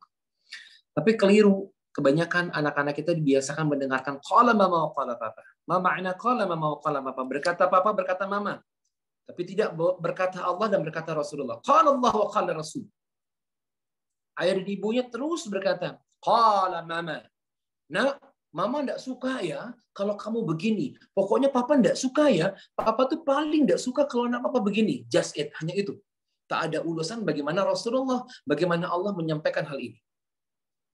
Maka kalau hanya qala mama wa qala papa yang kita sampaikan, hanya berkata mama berkata papa yang kita sampaikan, ketidaksukaan kita saja yang kita sampaikan, atau kesukaan kita saja yang kita sampaikan, maka khawatirnya anak-anak ini bertumbuh dan berkembang tanpa ada azas-azas kekhawatiran kalau ada zat yang juga memperhatikan dia lebih besar dari hal yang lainnya. Sehingga anak-anak tidak merasa takut. Dia hanya merasa khawatir kalau seandainya ayah dan ibunya di dekatnya. Tapi kalau ayahnya tidak ada di sampingnya, dia berkata semacam ini. Saya senang. I'm free. Nggak ada ayah dekat saya. Saya bisa ngapain aja. Karena nggak ada ayah. Ayah nggak akan marah. Tapi qala Allah wa qala Rasul. Berkata Allah nak. Berkata Rasulullah nak. Nak Rasulullah itu kita senang begini loh. Nak Allah itu lebih senang kita begini loh. Maka anak-anak selalu merasa diperhatikan oleh Rabbnya. Anak-anak selalu merasa diawasi oleh Rabbnya dimanapun mereka berada. Maka sekarang kita ganti. Qala Allah wa qala Rasul. Bukan lagi sekedar qala mama wa qala papa. Boleh juga dengan kata, nah, papa suka loh seperti ini. Sebagaimana Rasulullah contohkan. Ini Masya Allah. Sesuatu sangat berarti. Insya Allah. Yuk kita lanjut lagi. Oh sebentar. Jadi masih banyak nih orang tua yang obsesi dan prioritas utamanya adalah berlomba-lomba untuk keduniaan, tapi lupa untuk akhirat anak-anaknya. Ya. Ayah dan bunda sebenarnya agak sensitif kalau kita bilang anak-anak adalah investasi akhirat kita. Investasi masa depan kita. Sesungguhnya investasi itu ya sesuatu barang ya. Padahal anak-anak bukanlah barang. Ya.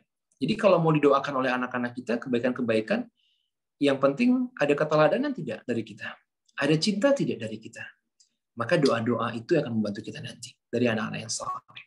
Bukan hanya sekedar saya pengen anak saya jadi anak yang saleh. Makanya nih, saya masukin dia di kerucil nih. Saya masukin dia di ini nih. Dan sebagainya. Ya. Bukan hanya sebatas itu. Tapi tugas orang tua, sekali lagi, bukan hanya sekedar menitipkan anak pada orang-orang ketiga, tapi juga memantaskan dirinya sebagai guru yang terbaik bagi anak-anaknya. Nah, masuk lagi ke slide berikutnya, sedikit lagi. Anak terkena bencana kehilangan uswah.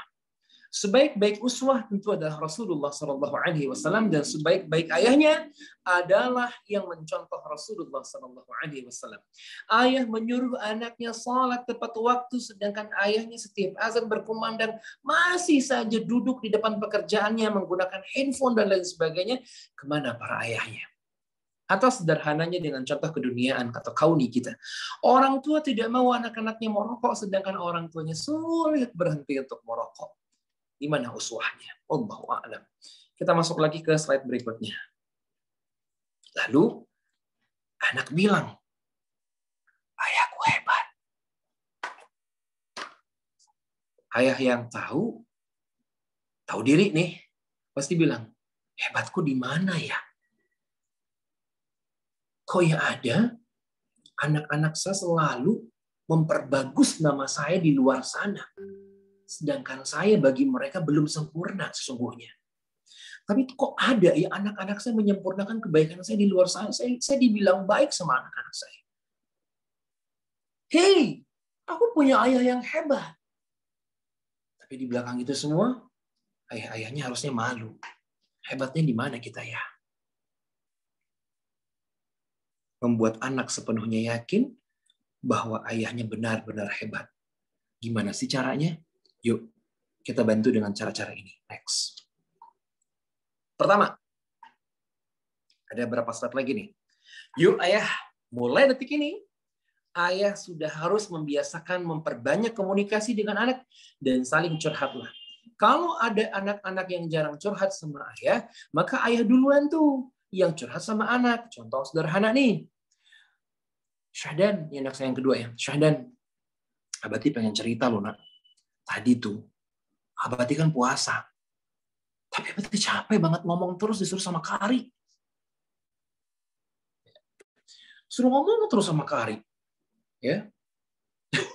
Sorry, Kari cuma contoh aja nih Kari ya. Ini Karinya nggak empati nih nak, nih gimana sih gitu. Curhat sama anak, sama Syahdan misalnya. Terus Syahdan, kita bilang begini, kasih solusi dong. Gimana caranya Abati bisa ngomong sama Kak Ari supaya Abati nggak ngomong terus. Gimana sih caranya nak? Nah, curhatan semacam ini lalu memancing jawaban anak. Ini membuat anak juga belajar untuk memaknai bahwa ternyata curhat itu penting. Ternyata mendapatkan nasihat itu penting. Ternyata mendapatkan respon itu penting. Maka lama-kelamaan kalau ayah sering begini nih ya, anak-anak juga belajar. Saya kalau punya masalah kayaknya harus cerita sama ayah dulu deh. Berarti Syahdan pengen cerita. Tadi di sekolah, Syahdan itu nggak nyaman sama teman Syahdan. Berarti ada teman Syahdan yang suruh Syahdan tuh pegang ini nih, pegang pulpennya, terus dicoret-coret tuh bukunya Syahdan. Syahdan nggak suka berarti. Harusnya Syahdan gimana nih? Ya, terbuka pada akhirnya. Maka perbanyaklah komunikasi dengan anak dan saling curhatlah. Banyak waktu, banyak kesempatan. Tidak harus waktu-waktu tertentu. Lagi nyetir, nganterin anak-anak ke sekolah, lagi bawa motor, curhat-curhatan, ini bisa. Bisa kapanpun dan dimanapun. Yuk, next lagi. Jalan ke masjid berdua, melangkah. Apa tuh pengen cerita nih? Bisa banget. Ya, bisa banget. Yuk, next lagi. Yang kedua, menjelaskan dengan bahasa yang halus dan santun. Ini penting sekali ya. Setiap kejadian dapat dibahas dan didiskusikan oleh ayah dengan kalimat yang halus dan santun. Ayah, kalau pengen jadi ayah yang disenengin, jangan takut kalau untuk berlemah lembut dengan anak-anak. Karena kehormatan ayah itu bukan terlihat dari besarnya suara ayah, bukan meningginya suara ayah, tidak. Ya. Tapi ketika ayah mampu memahami apa yang anak-anak suka. Yang anak-anak suka adalah ayah melembutkan suara ayah. Ya, mengecilkan volume suara ayah ketika bicara berdua dengan anak. Memahami perasaan anak. Ya, ini penting sekali ayah. Ya, jadi mendahulukan kesabaran, mengatur napas kita juga, dalam menggunakan dan juga banyak menggunakan senyuman, smiling face bersama anak-anak kita. Kok bisa gitu ya? Dalam surat tadi, masih ingat nggak ya surat yang pertama tadi saya sampaikan bahwa banyak ayah-ayah yang memberikan senyuman yang indah di luar sana pada anak-anak, pada orang-orang di luar sana, tapi tidak pada anak-anaknya. Yuk, masuk lagi. Padahal orang yang terbaik itu adalah orang-orang yang memang baik untuk keluarganya sendiri ya. Menjelaskan dengan bahasa yang halus dan santun ini juga penting. Ya, tadi sudah ya. Terus selanjutnya sering memeluk dan membelai anak. Lanjut lagi. Ya. Bahasakan kerinduan ayah dengan anak. Karena sampai kapanpun mereka adalah anak-anak ayah. Mau sebesar apapun anak-anak ayah nanti, mereka tetaplah anak-anaknya ayah. Tetap. Ya. Jadi ayah biasakan dari sekarang memeluk mereka, mencium mereka, ya, mentouching mereka. Ya, kalau anak laki-laki paling suka ditepok-tepok. Anak perempuan paling suka dielus-elus. Ya. Mencium keningnya, mencium ubun-ubunnya, mencium kanan dan kiri pipinya, dan mencium punggung tangan kanannya. Atau mencium punggung tangan kirinya. Boleh. Lihat bagaimana Rasulullah SAW juga membiasakan itu ya, kepada para anak-anak. Ketika Rasulullah bertemu dengan para anak-anak, memuliakan para anak-anak. Masya Allah. Ya, anak orang aja harus dimuliakan, apalagi anak-anak kita sendiri. Ya. Jadi para ayah, ini udah lewat loh Kak Ari, udah masuk ke sering memeluk dan membeli anak loh. Ini Kak Ari belum next nih. Oh, atau jangan-jangan slide-nya tertukar. Ya. Iya, ini dia Kak Ari. Ya, jadi biasakan dari sekarang ya, sebelum mereka merasa tidak nyaman untuk dipeluk lagi. Ya, suatu ketika anak-anak akan meninggalkan para ayah, maka buatlah mereka selalu rindu dengan ayah. Kebanyakan nih anak-anak mau berangkat ke sekolah. Ya, berangkat ya. Oh ya, sini salam dulu. Oh ya, pinter. Salam dulu ya. Oh pinter. Padahal kalau kita ikut sunnahnya nih, ayah itu berlutut depan anak-anak kecil, lalu menciumi punggung tangan anaknya. Hati-hati ya nak. Bukan sebaliknya. Ya boleh, sebaliknya juga boleh. Tapi bukan berarti hanya anak yang menciumi punggung tangan ayahnya. Tapi ayah juga menciumi punggung tangan anak-anaknya. Allahu a'lam. Lanjut lagi di sini. Next lagi. Menebak perasaan dan pelajari bahasa tubuh anak-anak kita. Next. Ya. Berarti ada yang keliru ya slide-nya ya. Menebak perasaan udah belum tadi ya? Oh, udah kelewat ya tadi berarti ya. Ya. Dalam kondisi senang dan sedih, selalulah menebak perasaan anak. Contoh, nah, kamu sedih? Wow, Masya Allah, bahagia banget nih anak Abati hari ini nih. Wow, pulang sekolah senang banget nih kayaknya nih anak Abati nih. Ini penting, menebak perasaan anak. Sehingga anak-anak juga merasa bahwa ayahnya ini benar-benar paham sama apa yang dirasakan oleh anak-anaknya. Kok ayah lihat, Hawa agak sedih ya, nak? Mau cerita sekarang apa nanti? Boleh ya. Jangan sampai nanti ketika anak-anak pulang sekolah, yang ditanyain ayah, ketika anak masuk mobil atau naik motor, gini, gimana ujian matematik tadi? Dapat nggak? Lah, udah anak-anak udah susah jawab matematikanya, ditambah lagi pertanyaan berapa dapatnya. Wah ini hati-hati nih para ayah, bikin anak-anak kita kecewa. Next lagi, ini juga penting ayah-ayah, maafkan dan minta maaflah. Anak tidak selalu salah, karena orang tua juga banyak yang khilaf. Jangan egois, ayah. Bagaimanapun, Anda adalah sebuah role model bagi mereka, contoh bagi mereka. Meminta maaf dengan ikhlas tidak akan menjatuhkan harga diri ayah. Tidak akan pernah. Malah akan meninggikan harkat derajat ayah sebagai seorang ayah yang hebat di hadapan anak-anaknya. Maka ayah-ayah tidak perlu menunggu waktu untuk minta maaf. Ya. Tapi kalaupun memang perlu butuh waktu yang tepat, maka silakan ayah bikin sebuah kesepakatan dengan keluarga, misalnya setiap sebelum tidur, antarkan anak ke kamar, kecup keningnya dan minta maaf terlebih dahulu kepada anak-anak, membiasakan anak-anak juga akan mampu meminta maaf kepada orang tuanya atau kepada orang-orang lainnya. Atau bahkan juga kita butuh meeting keluarga. Silakan para orang tua bikin meeting keluarga setiap pekannya, ya misalnya malam Ahad atau malam Minggu, silakan bikin meeting keluarga. Di setiap meeting keluarga itu kita akan ada evaluasi. Ya, ini kita masuk kepada slide berikutnya nih. Coba next dulu nih Kak Ari. Oh, berarti yang dikritik udah lewat ya tadi ya. Oke. Jadi termasuk tadi yang dikritik ya. Ketika kita bikin meeting keluarga, maka anak-anak di sana bisa saling mengkritik orang tuanya, saling dikritik juga dan lain sebagainya. Ini penting sekali. Ya, jadi silakan nanti orang tua bikin sebuah kesepakatan. Yuk kita bikin meeting keluarga bersama ada ibunya, ada anaknya, ada ayahnya. Evaluasi diri. Pertama begini, nah minta maaf ya kalau ayah ada salah. Tapi ayah juga meyakini ini sesuatu yang memang tidak ayah sengaja. Nah, ayah minta maaf. Dan insya Allah ayah kedepannya akan belajar terus untuk menjadi ayah yang hebat bagi kalian. Gitu ya. Ibunya juga begitu. Nah, nanti ada evaluasi dari anak-anak juga. Iya ya, aku juga minta maaf dan sebagainya. Terus selanjutnya berlanjut lagi dengan, ya ayah juga tadi kurang nyaman nih 2 hari yang lalu dengan Ade Hisham. Ayah lihat Ade Hisham nggak mau dengerin ayah. Kemarin ayah bilang, Allah tuh tidak suka loh kalau kita begitu. Nah. Tapi Hisham masih lakukan itu. Kecewa loh ayah. Apalagi Allah loh nah kecewa. Bukannya Hisham pengen dapat pahala yang banyak dari Allah. Nah hal semacam ini bisa kita upayakan dalam meeting keluarga. Semua orang yang dalam meeting itu berhak untuk menyampaikan kritiknya dan nasihatnya. Next lagi. 2 slide yang terakhir ini.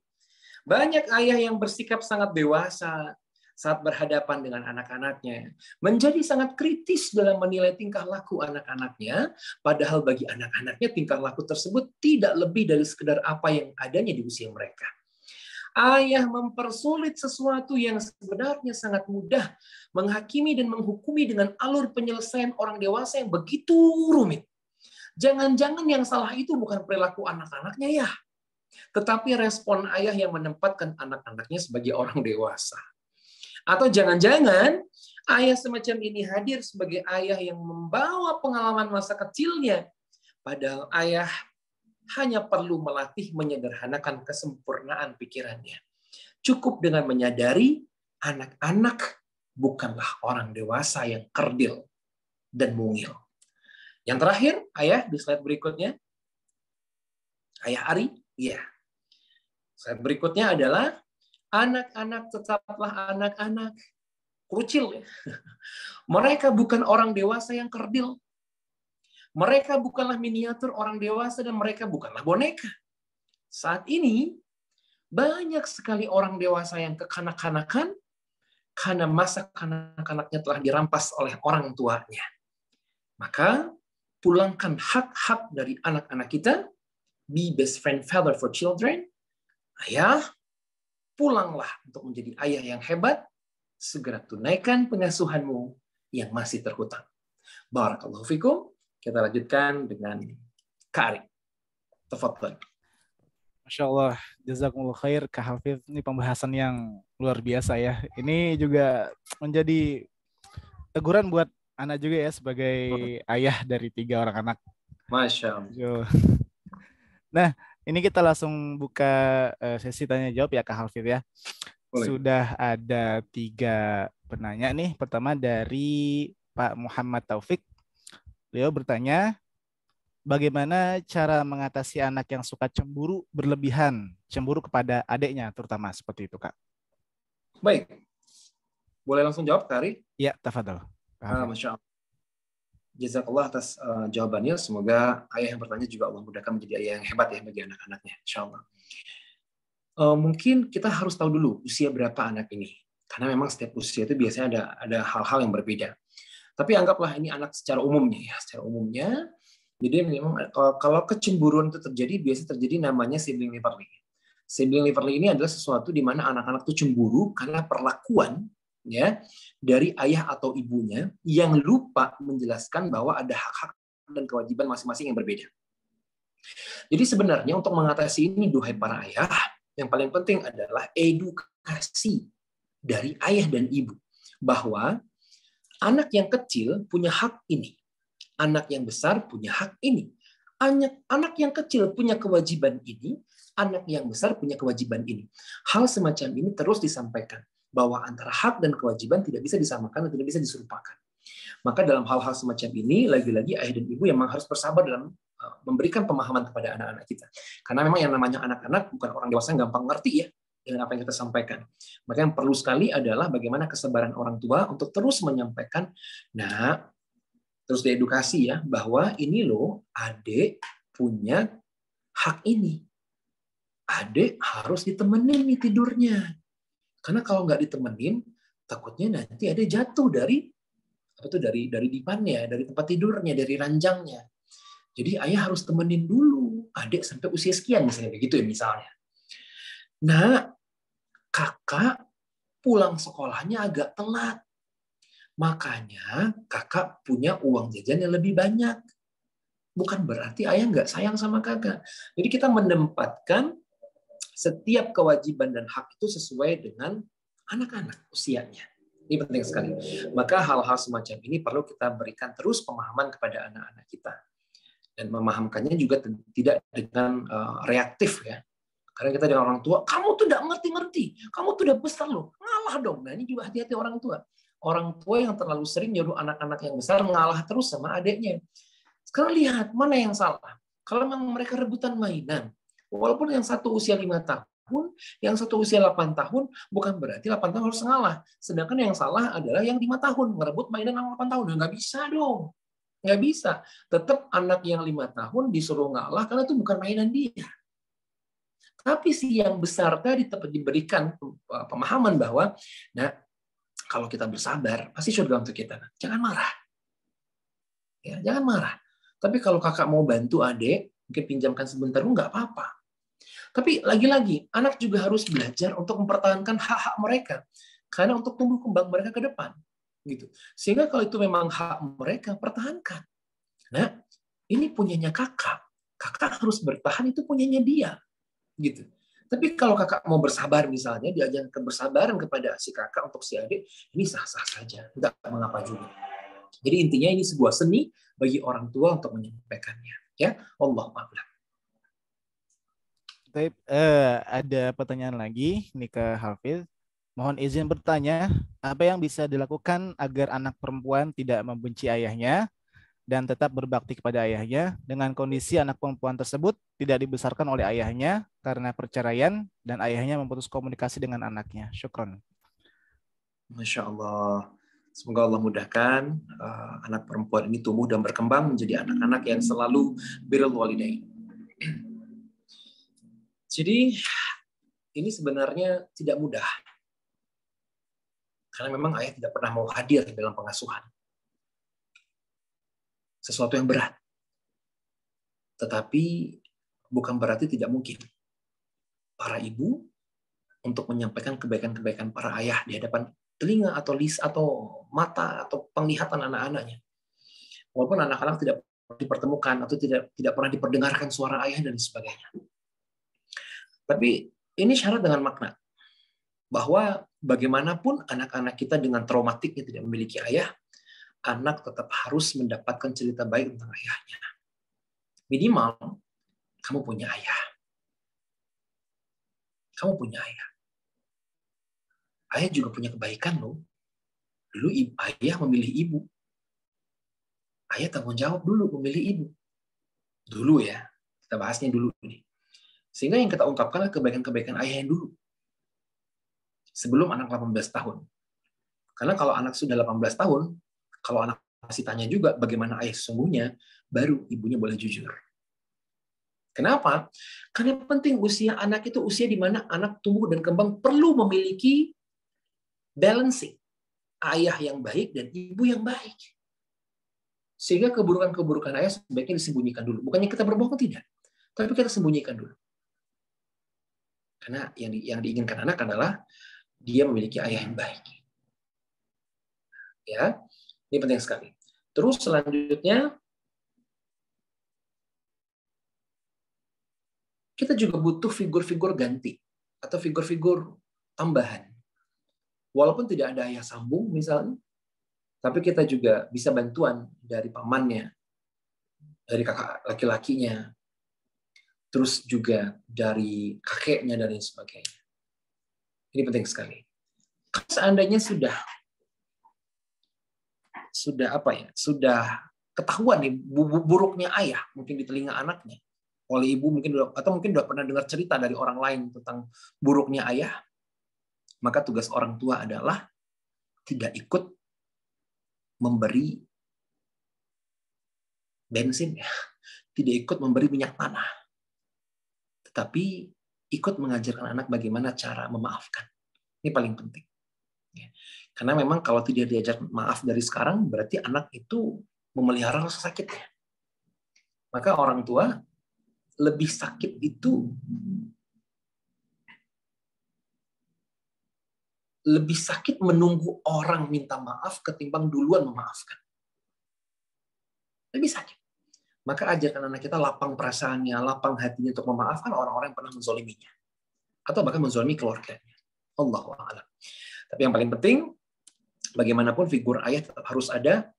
Bilang dia punya ayah, mungkin saja ayah belum pulang, ayah mungkin masih punya waktu untuk bisa menemui kamu, ayah butuh waktu dulu untuk menemui kamu, atau bahkan jika pun kita tidak bertemu dengan ayah, insya Allah nanti berdoa kepada Allah semoga dipertemukan dengan ayah di surganya Allah. Bisa saja.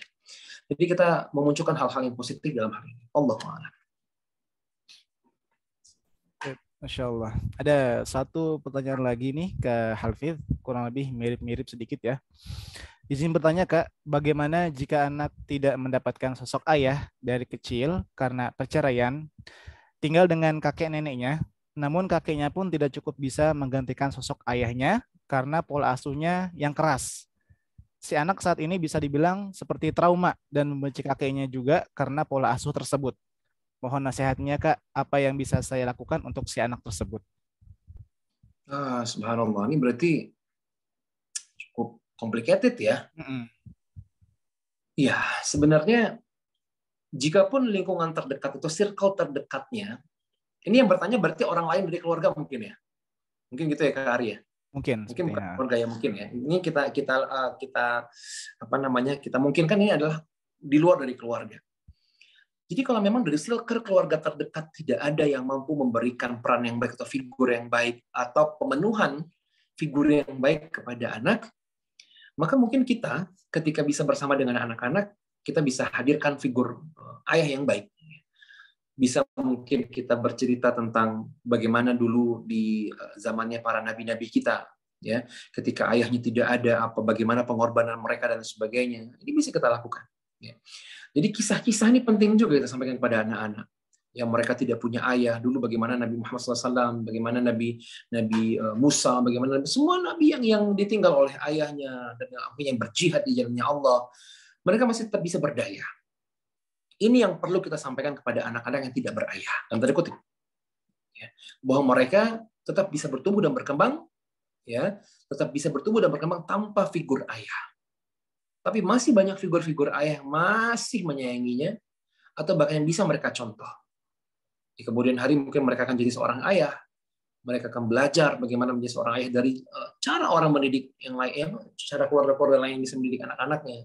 Dia bisa belajar dari sana, dari kisah-kisah dan sebagainya. Ini bisa kita lakukan.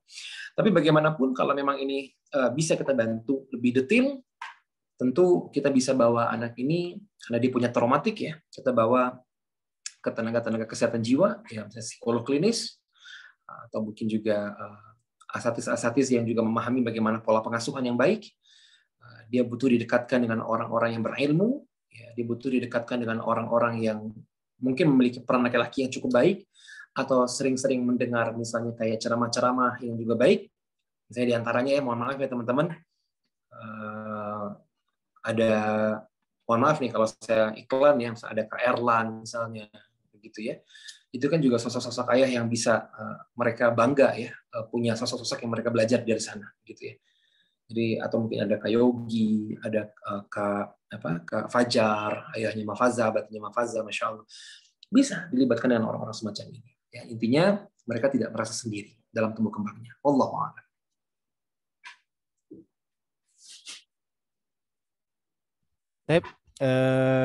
Ada lagi mungkin untuk ayah bunda yang ingin bertanya?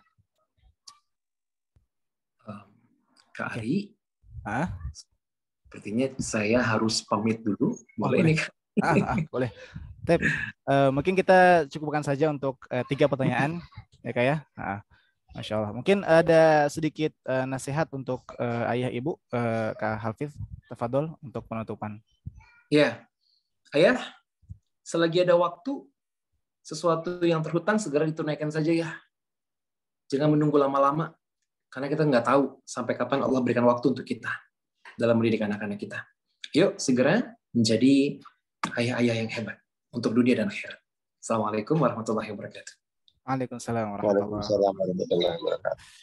Taib, jazakumullah khair untuk Kak Hafidz. Taib, sebelum saya tutup kelas orang tua hari ini, saya izin mengingatkan kembali untuk ayah ibu, silahkan bisa mengisi link konfirmasi kehadiran dan insya Allah akan diinfokan kembali untuk admin untuk jadwal kelas orang tua berikutnya.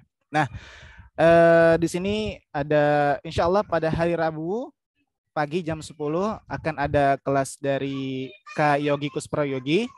Beliau seorang psikologis klinis juga. Nah, temanya insya Allah adalah mendidik anak zaman now.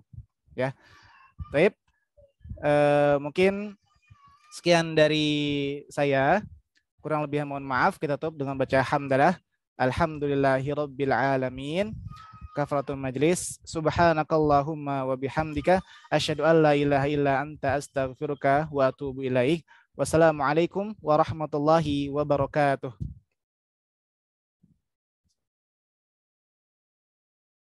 Waalaikumsalam.